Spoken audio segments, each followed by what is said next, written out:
অধিকাংশ শিক্ষার্থীর কাছে ভয় এবং আতঙ্কের একটা টপিক হচ্ছে কানেক্টর। সো তুমি এসএসসি কিংবা এইচএসসি যেই ক্লাসের স্টুডেন্ট হও না কেন, আজকের এই ক্লাস দেখার পরে তুমি কানেক্টরস এর উপর বস হয়ে যাবে। কি বললাম? আজকের এই কানেক্টরস এর ক্লাসটা করার পরে তুমি কানেক্টরস এর উপর বস হয়ে যাবে। তুমি এসএসসি স্টুডেন্ট হও কিংবা এইচএসসি যে ক্লাসের স্টুডেন্ট হও না কেন, জাস্ট তোমার একটা কাজ করতে হবে, তুমি জাস্ট পুরো ক্লাসটা মনোযোগ দিয়ে করবা। দেখো কানেক্টরস এর মধ্যে যতগুলা কানেক্টরস আসে পরীক্ষায়, এই সবগুলা কানেক্টরস আমি এখানে দিয়ে রাখছি, আমি তোমাদেরকে প্রত্যেকটা ভেঙে ভেঙে বুঝাই দিব। ঠিক আছে? তুমি জাস্ট এই কানেক্টরস গুলো মাথায় রাখবা, তাহলে তুমি খুব সহজেই অ্যানসার করতে পারবা। সো কথা না বাড়িয়ে চলো শুরু করা যাক। দেখো সমজাতীয় কোনো কিছুকে সংযোজন করতে, কি বললাম? সমজাতীয় কোনো বিষয়কে সংযোজন করতে আমরা এন্ড ব্যবহার করব। কি ব্যবহার করব? এন্ড ব্যবহার করব। সমজাতীয় জিনিস কি? দুইটা সমজাতীয় ফ্রেজ হইতে পারে, দুইটা সমজাতীয় ক্লজ হইতে পারে, বা দুইটা নাউনকে সে অ্যাড করতে পারে, দুইটা অ্যাডজেক্টিভ অ্যাড করতে পারে, কিংবা দুইটা কি করতে পারে, দুইটা অ্যাডভার্বকে অ্যাড করতে পারে। অর্থাৎ কোথাও সমজাতীয় কোনো কিছু পেলেই তুমি কি করবা? এন্ড দ্বারা কানেক্ট করে দেবা। কি দেবা? এন্ড দিয়ে সংযোজন করে দেবা। এরপরে 2 নাম্বার যে নিয়মটা সেটা হচ্ছে বিপরীত অর্থ প্রকাশে। বিপরীত অর্থ প্রকাশে হচ্ছে আমরা তিনটা জিনিস ব্যবহার করব। একটা হচ্ছে ইনস্পাইট অফ অথবা ডেসপাইট, তারপর হচ্ছে দো অথবা অলদো, বাট। কি বললাম? বিপরীত অর্থ প্রকাশে আমরা তিনটা বিষয় ব্যবহার করব। In spite of, despite, in spite of অথবা কি ডেসপাইট, তারপর হচ্ছে কি দো অথবা অলদো, বাট। এই তিনটা জিনিস হচ্ছে আমরা বিপরীত অর্থ প্রকাশে ব্যবহৃত হয়। কিন্তু তোমাকে মনে রাখতে হবে ইনস্পাইট অফ এবং ডেসপাইট এগুলো হচ্ছে তোমার সিম্পল সেন্টেন্সে ব্যবহৃত হয়। কি অর্থে? সিম্পল সেন্টেন্সে ব্যবহৃত হয়। এবং এগুলোর অর্থ হচ্ছে ইনস্পাইট অফ অর্থ হলো সত্ত্বেও, ডেসপাইট অর্থ হচ্ছে কি সত্ত্বেও। অর্থাৎ ডেসপাইটের পরে কখনো কি হয় না? অফ হয় না। ডেসপাইটের পরে কখনো হয় না? অফ হয় না। ইনস্পাইটের পরে কি হয়? অফ হয়। আর এই দুটোটার অর্থ হচ্ছে সত্ত্বেও। ঠিক আছে? এরপরে দেখো দো এবং অলদো এগুলো হচ্ছে কমপ্লেক্স সেন্টেন্সে ব্যবহৃত হয়। বিপরীত অর্থ প্রকাশে কমপ্লেক্স সেন্টেন্সে হচ্ছে আমরা দো এবং অলদো ব্যবহার করি। ঠিক আছে? আচ্ছা, এরপর দেখো বাট। বাট মানে হচ্ছে কিন্তু, এটা হচ্ছে তোমার বিপরীত অর্থ প্রকাশে হচ্ছে আমরা কম্পাউন্ড সেন্টেন্সে ব্যবহৃত হয়। তাহলে দেখো বিপরীত অর্থ প্রকাশে তিনটা জিনিস আমরা ব্যবহার করতে পারি। সিম্পল সেন্টেন্স হচ্ছে আমরা ইনস্পাইট অফ অথবা ডেসপাইট ব্যবহার করব। কমপ্লেক্স সেন্টেন্স হচ্ছে আমরা দো অথবা অলদো ব্যবহার করব। আবার কম্পাউন্ড সেন্টেন্সে আমরা বাট ব্যবহার করব। ঠিক আছে? এরপরে দেখো অতিরিক্ত তথ্য প্রদানে। অতিরিক্ত তথ্য প্রদানে হচ্ছে আমরা এই পাঁচটা জিনিস ব্যবহার করতে পারি। অতিরিক্ত তথ্য কি? এছাড়াও অর্থ। এই যে আর এগুলোর অর্থ হচ্ছে তোমার এছাড়াও। কি অর্থ? এছাড়াও অর্থ প্রকাশ করে। বিসাইডস তো এছাড়াও, হ্যাঁ, মোরওভার তো এছাড়াও, furthermore, in addition to, এই সবগুলো অর্থ হচ্ছে কি এছাড়াও অর্থ প্রকাশ করে। ধরো আমি তোমাদেরকে বললাম যে আমার একটা কি আছে? গাড়ি আছে। I have a car, dash, এরপরে ফুল স্টপ দিয়ে ড্যাশ দিলাম যে I have a luxurious house. মানে কি আমার একটা গাড়ি আছে, এছাড়াও আমার একটা কি আছে? বাড়িও আছে। এরকম এছাড়াও অর্থে, এছাড়াও অর্থে আমরা কি ব্যবহার করব? Besides, moreover, furthermore, in addition to. আসলে আমার কিন্তু পার্সোনালি হচ্ছে আমার নিজের কিন্তু কিনা গাড়ি নাই, আমার নিজের বাড়িও নাই। জাস্ট হচ্ছে তোমার উদাহরণটা বুঝাইতে তোমারে বলতাছি যে আই হ্যাভ এ কার, হ্যাঁ, dash, I have a luxurious house. মানে আমার একটা গাড়িও আছে, এছাড়াও আমার কি আছে? একটা বাড়িও আছে। তো এরকম অতিরিক্ত তথ্য, দেখো আমার একটা গাড়ি আছে, আমার একটা গাড়ি আছে, এটা একটা তথ্য। আমার একটা বাড়িও আছে, তার মানে কি আমার সম্পর্কে একটা অতিরিক্ত তথ্য দিলাম যে আমার একটা কি আছে? বাড়িও আছে। তো এরকম এছাড়া অর্থে, এছাড়া অর্থে তুমি কি ব্যবহার করবা? বিসাইডস ব্যবহার করবা, তুমি মোরওভার ব্যবহার করবা, তুমি furthermore, in addition to, তুমি যাই মন চাই তুমি সেটা ব্যবহার করতে পারো। অর্থাৎ এছাড়া অর্থে কোথাও যদি দেখো যে দেশের মধ্যে কি অর্থ প্রকাশ করতেছে? এছাড়া অর্থ প্রকাশ করতেছে। এছাড়া অর্থ প্রকাশ করলে তুমি বিসাইডস দিলেও কারেক্ট, তুমি মোরওভার দিলেও কারেক্ট, তুমি ফার্দার দিলেও কারেক্ট, তুমি ফার্দার মোর দিলেও কারেক্ট, তুমি ইন এডিশন টু দিলেও কারেক্ট। তুমি পাঁচটাতে যে কোনো একটা তুমি দিলেই হয়ে যাবে। আবার কোথাও যদি দেখো যে দেখো দুই তিন জায়গায় তোমার কি করতেছে? অতিরিক্ত তথ্য দিচ্ছে, অর্থাৎ এছাড়া অর্থ প্রকাশ করতেছে, তাহলে তুমি প্রথমবার একটার মধ্যে তুমি বিসাইড দেও, দ্বিতীয়বার আবার আরেকটার মধ্যে বিসাইডস না দিয়ে তুমি সেখানে মোরওভার দেও, তিন নাম্বার আবার এছাড়া অর্থ প্রকাশ করতে সেখানে মোরওভার না দিয়ে তুমি ফার্দার দেও, কোনো সমস্যা নাই। ঠিক আছে? তুমি যে জানো এই বিষয়টা, তুমি টিচারে জানাইলা যে এছাড়া অর্থে বিসাইডস হয়, মোরওভার হয়, আবার কি হয়? ইন এডিশন টু হয়, ফার্দার মোর, এই সবগুলো হচ্ছে এছাড়া অর্থ প্রকাশ করে, অর্থাৎ অতিরিক্ত তথ্য দিই। এরপরে দেখো প্রকৃতপক্ষে বা মূলত অর্থে, আসলে অর্থে আমরা কি ব্যবহার করি? ইনফ্যাক্ট ব্যবহার করি, আবার হচ্ছে কি অ্যাকচুয়ালি ব্যবহার করি। কি বললাম? আসলে অর্থে, মূলত অর্থে, প্রকৃতপক্ষে অর্থে আমরা কি ব্যবহার করি? In fact, actually. তুমি চাইলে এখানে ট্রুলি স্পিকিং ও ব্যবহার করতে পারো, কোনো সমস্যা নাই। এরপরে এইবার লক্ষ্য করো যে ঘটনার ধারাবাহিকতা বোঝাতে, কি বললাম? ঘটনার ধারাবাহিকতা বোঝাতে। ঘটনার ধারাবাহিকতা, ধরো আমরা একটা কাজ করতে, ধরো নরমালি কি করি? অনেকগুলো স্টেপ আমাদের ফলো করতে হয় না? যে প্রথমত এটা করি, দ্বিতীয়ত এটা করি, তৃতীয়ত এটা করি, চতুর্থত এটা করি, ফাইনালি কি করি? আমরা একটা পুরো কাজ সম্পন্ন করি। ফর এক্সাম্পল আমি তোমাদেরকে যদি বলি যে আমার বাসা হচ্ছে আসলে নরমালি ময়মনসিংহ আসে, আমার বাসা কোথায়? ময়মনসিংহ। তো আমি যদি আজকে ময়মনসিংহ যেতে চাই আমার কি করতে হবে?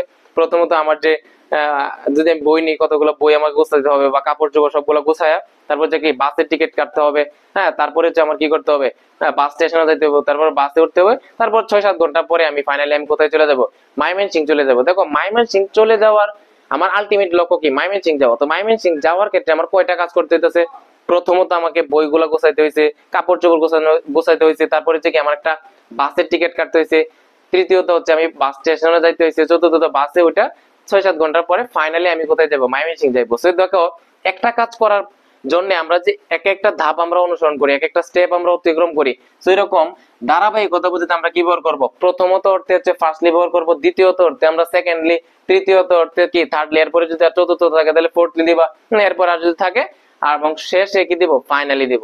ঠিক আছে? তাহলে কোনো একটা ঘটনার ধারাবাহিকতা বোঝাতে, হ্যাঁ প্রথমত, দ্বিতীয়ত, তৃতীয়ত, চতুর্থত, হ্যাঁ পরিশেষে, এরকম অর্থে আমরা কি ব্যবহার করি? ফার্স্টলি, সেকেন্ডলি, থার্ডলি এবং শেষে ব্যবহার করি ফাইনালি। এই বিষয়টা ক্লিয়ার? প্রত্যেকটা কানেক্টরস তুমি যদি বোর্ড কোশ্চেন প্র্যাকটিস করে দেখবা এই নিয়মটা তুমি প্রায়ই পাবা। সো এটা খুবই গুরুত্বপূর্ণ।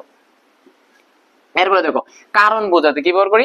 কারণ বোঝাতে আমরা তিনটা জিনিস ব্যবহার করব, সেটা হচ্ছে সিন্স, অ্যাজ, বিকজ। কি বললাম বলো? কারণ বোঝাতে আমরা তিনটা কানেক্টরস ব্যবহার করব। এটা হচ্ছে কি? Since, as, because. মনে রাখবা সিন্স, অ্যাজ এটা বাক্যের শুরুতেও বসতে পারে আবার বাক্যের মাঝেও বসতে পারে। সিন্স, অ্যাজ এটা বাক্যের শুরুতেও বসতে পারে আবার বাক্যের মাঝেও বসতে পারে।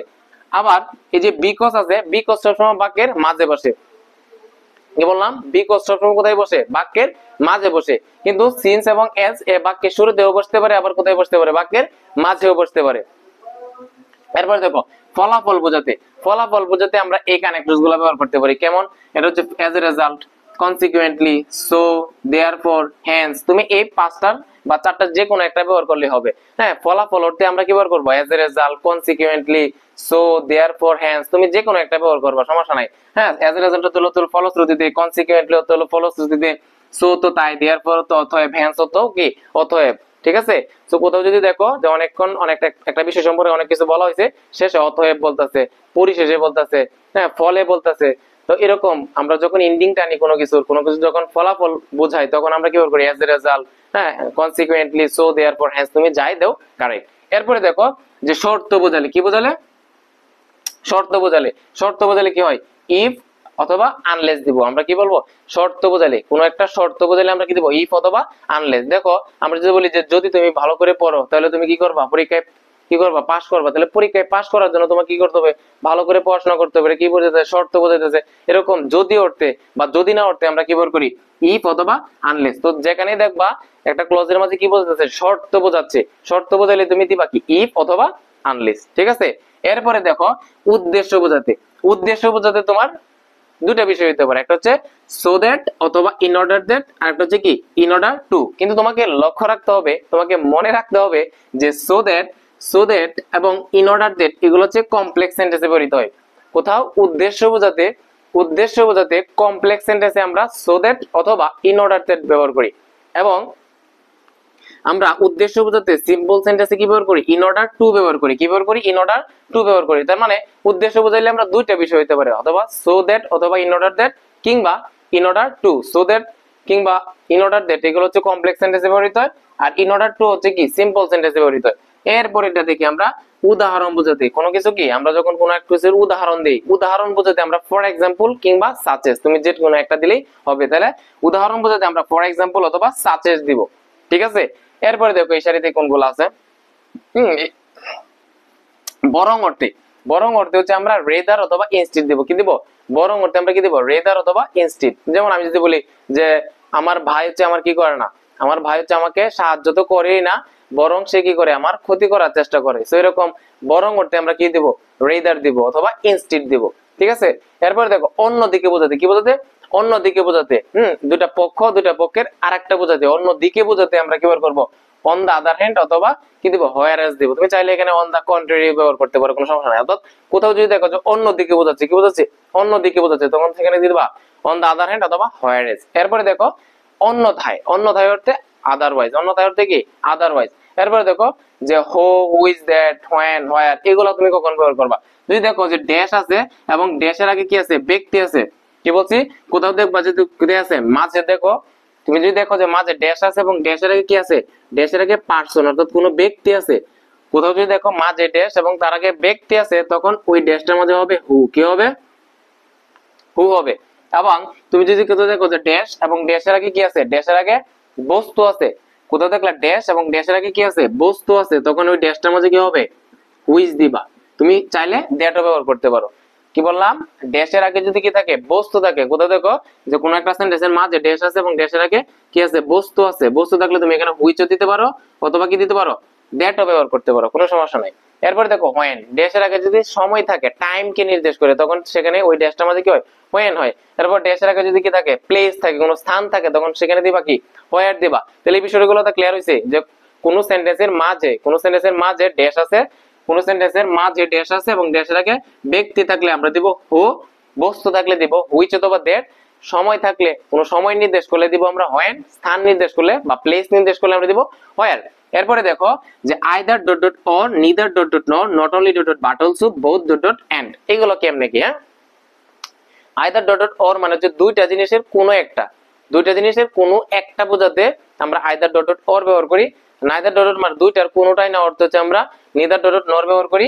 Not only dot dot but also মানে কি দুইটার উভয়টা বোঝাতে। বোথ ডট ডট এন্ড হচ্ছে কি দুইটার উভয়টা বোঝাতে। আমি যদি আরেকটু বিস্তারিত বলি যে আইদার ডট ডট মানে হচ্ছে কি হয় এটা না হয় ওটা। যেমন আমি যদি বলি হয় আমি আম খাবো না হয় কি খাবো, কাঁঠাল খাবো। তাহলে দেখো আম এবং কাঁঠাল দুইটা বিষয়, আমি খাবো কয়টা, হয় আমি আম খাবো না হয় কি খাবো, কাঁঠাল খাবো। তাহলে দুইটার একটা আমাকে বেছে নিতে হবে। এরকম অর্থে আমরা কি করবো, আইদার ডট ডট অর ব্যবহার করবো।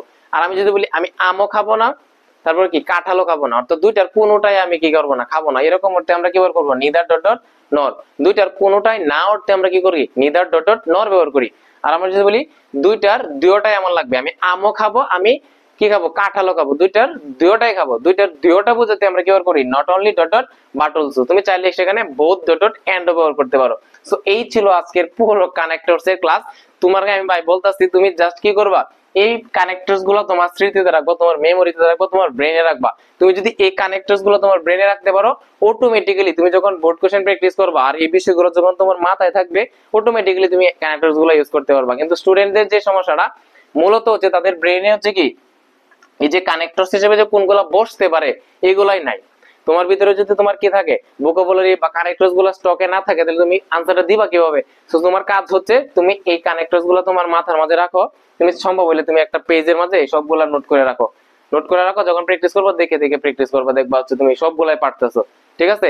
সো আশা করি তোমাদের কাছে ক্লাসটি ভালো লেগেছে। আর যদি ক্লাসটি ভালো লেগে থাকে তাহলে যে শেয়ার করে দাও, যাতে করে তোমার বন্ধু যাতে এই ক্লাসটা করতে পারে। আর তোমরা যারা এখনো হচ্ছে আমার এই যে ফেসবুক পেজ এবং ইউটিউব চ্যানেল ফলো এবং সাবস্ক্রাইব দাও নাই, তোমরা এখনই হচ্ছে ফলো দাও এবং ইউটিউবে সাবস্ক্রাইব দিয়ে থাকো। ঠিক আছে?